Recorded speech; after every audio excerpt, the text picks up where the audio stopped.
Bonjour à tous. En l'an 2448, le peuple juif a reçu la Torah et depuis jusqu'à aujourd'hui, on étudie la Torah et nous avons le devoir d'étudier la Torah jour et nuit. Ce grand cadeau, nous l'avons reçu à la fête de Shavuot. Pourquoi un juif étudie la Torah? Quelle est la particularité, la supériorité de la fête de Shavuot? Voyons aujourd'hui, le Rabbi nous dit, dans le Zohar c'est expliqué que la fête de Shavuot, c'est la fête la plus importante, c'est Emtsaïta Dekola, c'est celle qui est en plein centre de tout, c'est entre Pessah et entre Sukkot, pour dire c'est la fête essentielle. Et quand on traduit Shavuot, ça veut dire le don de la Torah. En effet, la Torah, c'est le centre de tout.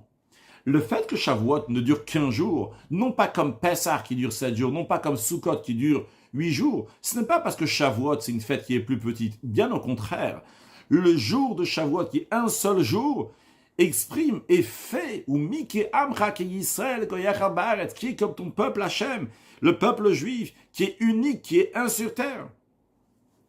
Et cela, c'est comme le Rabbi a expliqué dans la sikha précédente, que la vraie union, c'est à travers la Torah qui a été donnée le 3e mois. Dans la sikha précédente, le Rabbi a expliqué comment le chiffre 3 représente l'union entre le haut et le bas, et c'est la Torah qui fait cette union, que le haut et le bas, deux choses, deviennent une seule chose, qu'il y a une vraie ardoute, qu'il y a une vraie union. Et ça, c'est Shavuot. Shavuot, c'est un, parce que ça exprime l'union. Maintenant, le Rabbi va nous développer la particularité du Kav Ha'emtsaï. Kav, la ligne médiane, la ligne du milieu, le Shavuot qui est en plein milieu, la Torah qui est en plein milieu, qui est en plein centre de tout. Le Kav Ha'emtsaï, donc cette ligne médiane, elle a deux particularités. Premièrement, c'est toujours le meilleur que celui de droite et de gauche, celui qui est en plein milieu, comme on retrouve dans le Talmud, que lorsque le Rav va marcher, il y a le meilleur élève, le plus important à sa droite, et après le second élève qui est à sa gauche. Le Rav qui est le meilleur de tous, celui en plein milieu. Donc le Rav au centre représente la ligne médiane qui est centrale, qui est essentielle, qui est la meilleure. Un deuxième point qui concerne le Kav Ha'emtsaï, cette ligne médiane, c'est qu'elle, c'est la source donc, de toutes les autres lignes, de tous les autres mouvements qu'il peut y avoir. Le Kav Ha'emtsaï, il est dit sur le plan spirituel dans la Kabbale, qui va jusqu'au niveau de Keter, la couronne, qui est la source de tous les attributs. C'est-à-dire, dans la Kabbale, c'est expliqué qu'il y a 10 attributs. Il y a Chorma à droite, il y a Bina à gauche, il y a Dat au milieu. Après, il y a Chesed à droite, il y a Gvura à gauche, il y a Dat au milieu. Mais la source, etc.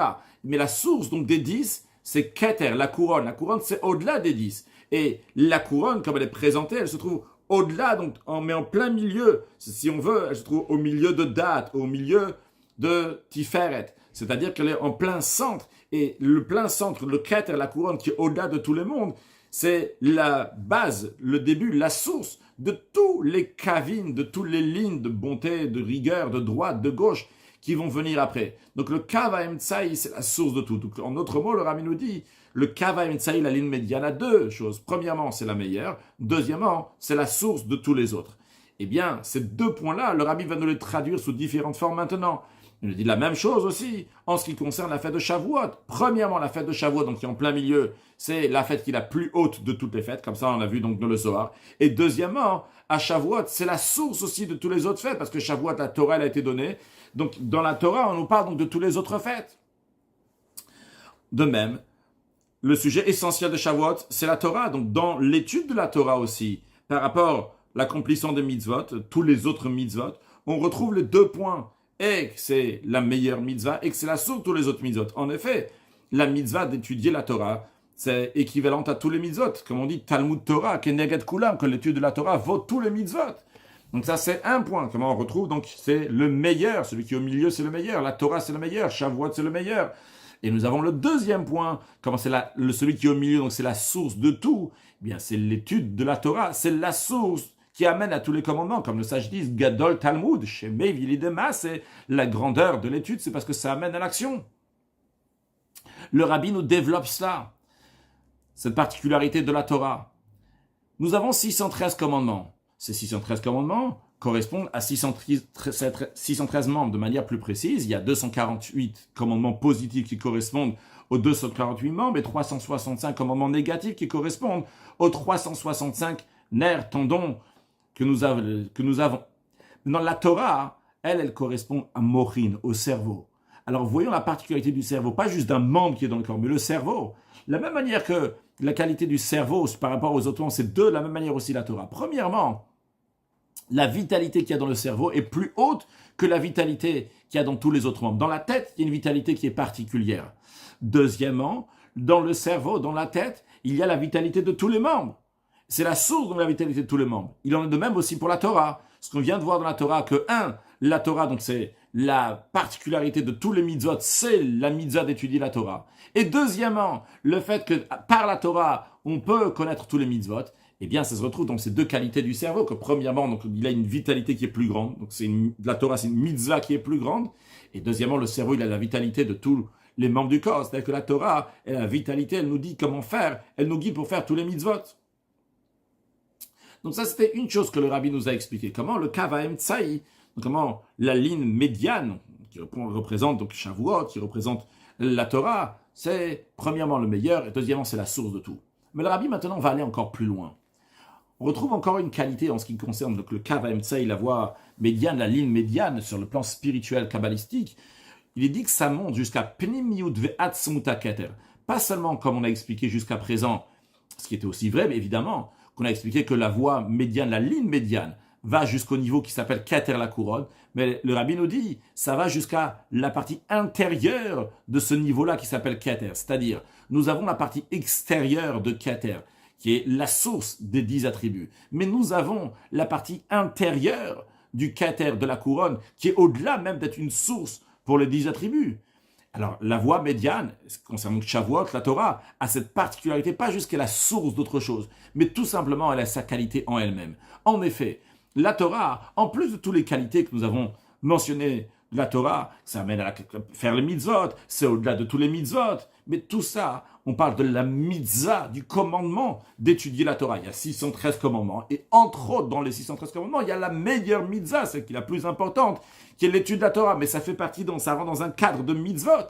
Mais il y a quelque chose qui est encore plus haut, la Torah elle-même. La Torah qui est la sagesse de Dieu, non pas en tant que mitzvah, mais la Torah telle qu'elle. Le fait qui est écrit à propos de la Torah, Va'ei etzlo amon, c'est la Torah qui parle, qui dit que j'étais une grandeur, un trésor chez Dieu. Et ça, c'est la vraie étude de la Torah, l'ishma. L'ishma, c'est pour la Torah elle-même. Comme on dit l'ishma, l'shem à Torah, pour la Torah. Même pas étudier pour savoir comment faire. Quand on étudie pour savoir comment faire, c'est finalement pour savoir comment faire. Il y a un pourquoi ici. Mais étudier la Torah pour la Torah. L'exemple d'un enfant qui n'a pas vu son père pendant longtemps. Il appelle son père. Et lorsqu'il voit son père, il l'enlace. Il va sur le cou de son père, le roi. Il embrasse, il enlace. Il n'y a aucune utilité, aucun intérêt de cela qui va lui revenir. Pourquoi il enlace? Pourquoi il embrasse? Parce que c'est son père, c'est tout, rien de plus. De la même manière aussi un juif. Dès qu'il a un moment de disponible, et il a la possibilité de saisir, d'enlacer, d'embrasser son père, le roi des rois, donc Akadosh Baruch Hu. Comment il enlace, comment il embrasse à travers la Torah? Parce que il est écrit à propos de la Torah lorsqu'on étudie Oti atem lokrim, c'est moi que vous saisissez, on prend Dieu en étudiant la Torah. Eh bien, à ce moment-là, le juif, donc, il ne fait pas de calcul. Qu'est-ce qui va en découler de ça? Par cela, il va savoir comment il faut se comporter, il va connaître la halakha. Et il pense que, par cela, je vais faire la mitzvah d'étudier la Torah. Non! Il étudie la Torah elle-même, parce que s'il veut s'attacher à Dieu, Oraït avekut shabrich ukulacha, la Torah et Akadosh Baruch Hu sont une seule chose.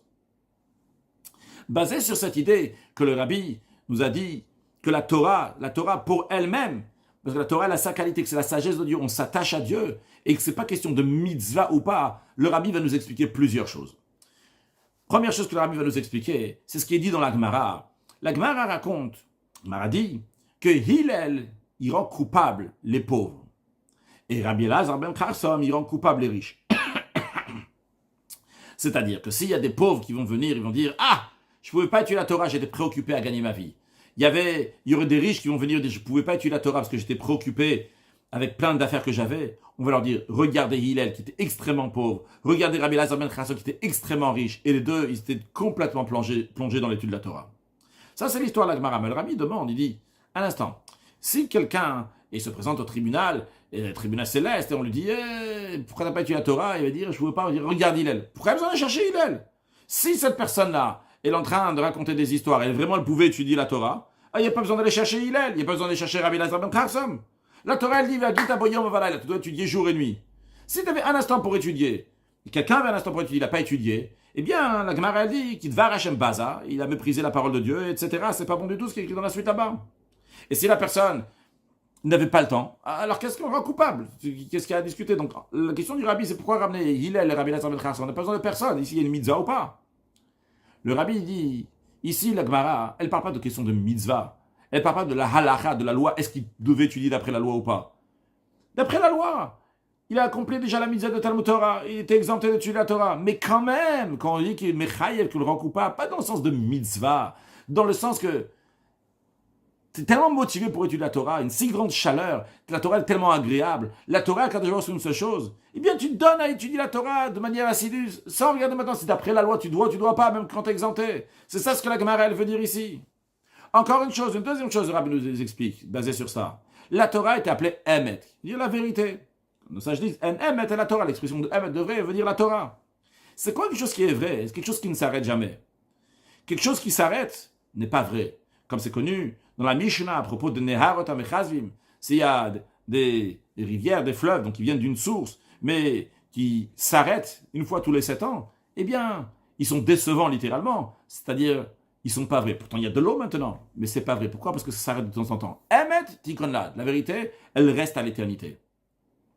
Et ça, c'est la Torah. Et on retrouve ça dans le mot Emet. Comme ça, le Yerushalmi nous dit, dans le Talmud Yerushalmi, le Aleph, même Tav de Emet, sont le début de lettre de l'alphabet, le milieu et la fin des lettres de l'alphabet. Qu'est-ce que cela veut nous dire? Le Emet, la vérité, il est égal de partout. Il est égal au début, au milieu et à la fin. Et c'est pour ça que la Torah est appelée Emet. Dans le sens de ce qu'on nous a dit, qu'il faut étudier la Torah, pas seulement parce que c'est une mitzvah, parce que la Torah n'a aucune limite, elle se trouve de partout. Les mitzvot, ils sont limités dans le temps, dans l'espace. Même l'étude de la Torah, elle a une certaine limite dans le temps. Ceux qui sont préoccupés dans leur commerce, basé sur la Torah elle dit, il faut manger, dormir, boire, faire du commerce, etc. Ils sont exemptés d'étudier la Torah au moment où c'est nécessaire de ne pas étudier la Torah, comme c'est expliqué les lois dans le Shulchan Aruch, dans les lois de Ilchot Talmud Torah. La loi de l'étude de la Torah. Mais la Torah elle-même, pas la mitzvah d'étudier la Torah, la Torah elle-même, elle est illimitée. Ni dans le temps, ni dans l'espace, il n'y a pas d'arrêt. Comme d'ailleurs le Rabbi Ramen, ce qui elle dit, les onsoshane. On parle de quelqu'un qui rentre dans un endroit qu'on n'a pas le droit d'étudier la Torah et que lui, il est préoccupé, il étudie quand même la Torah. Et la Gemara dit, il est onso, c'est un cas de force majeure, il n'arrive pas à s'arrêter. C'est-à-dire que partout, finalement, la Torah peut arriver. Donc, c'est pas question de mitzvah ici d'étudier la Torah, mais c'est un on. Il est même forcé, il étudie la Torah, quoi qu'il arrive, il n'y a pas de limite. La Torah se trouve de partout. Ça, c'est si on dit, il n'y a pas seulement la mitzvah d'étudier la Torah, mais la Torah telle qu'elle. Très bien, concrètement, qu'est-ce qui va en sortir de tout ça? Le Rabbi nous dit concrètement, il faut être assidu dans l'étude de la Torah. Il ne faut pas juste étudier pour s'acquitter du Shulchan Aruch, que d'ailleurs, finalement, la personne peut arriver à une conclusion qui est basée sur le Shulchan Aruch, le code de la loi juive. Il peut étudier juste le matin et juste le soir. Ce qui est possible que c'est vrai. D'après Shulchan Aruch, il les quitte, il étudie le matin et le soir, une personne qui est préoccupée, qui doit gagner sa vie, etc. Mais le Rabbi, il dit, déjà, qui sait si son calcul il est vraiment vrai basé sur Shulchan Aruch? C'est possible qu'il a beaucoup plus de temps, et il devrait beaucoup plus étudier, même basé sur Shulchan Aruch. Et juste, il s'imagine qu'il n'a pas de temps. Mais même imaginons un cas, que la personne, en effet, elle a raison, qu'il ne peut pas étudier plus d'après le Shulchan Aruch. Mais même si tous ces calculs sont justes, mais si on va avoir le plaisir d'étudier la Torah, il doit étudier encore plus de Torah, être assidu encore plus dans la Torah. Il ne faut pas faire de calcul. Il ne faut même pas faire le calcul que Gadol Talmud, chez Mevidema, c'est que le Talmud est grand pour, comme ça je vais savoir la halacha. Et si je fais ce calcul-là que le Talmud est important parce que je vais savoir la halacha, alors lorsque j'ai une question, je vais étudier, et pour clarifier ma question, trouver la réponse, et je vais aller rechercher donc à la source déjà dans le Chumash, après dans la Gemara, après dans le Rishonim, dans la Charonim, premier décision, le dernier, jusqu'à le Shulchan Aruch du Admor Hazaken.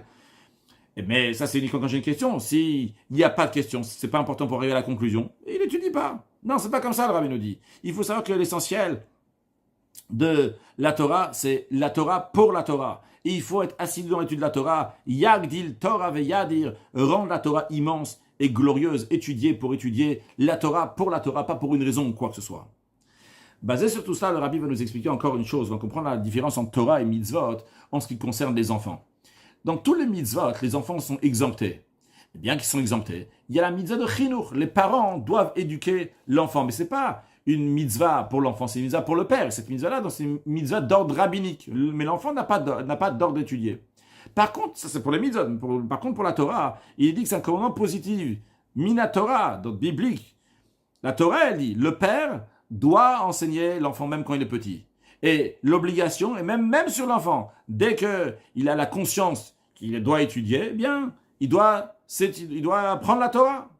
Alors qu'est-ce qu'on voit? On voit que la Torah n'a pas de limite. Même les enfants, ils doivent étudier la Torah. Les mitzvot, il n'y a pas cette obligation de la Torah, il y a une différence. La raison, elle est qu'on vient de voir. Les mitzvot, ils sont limités. Ils ont leur temps, ils ont leur espace, leur moment, leur âge.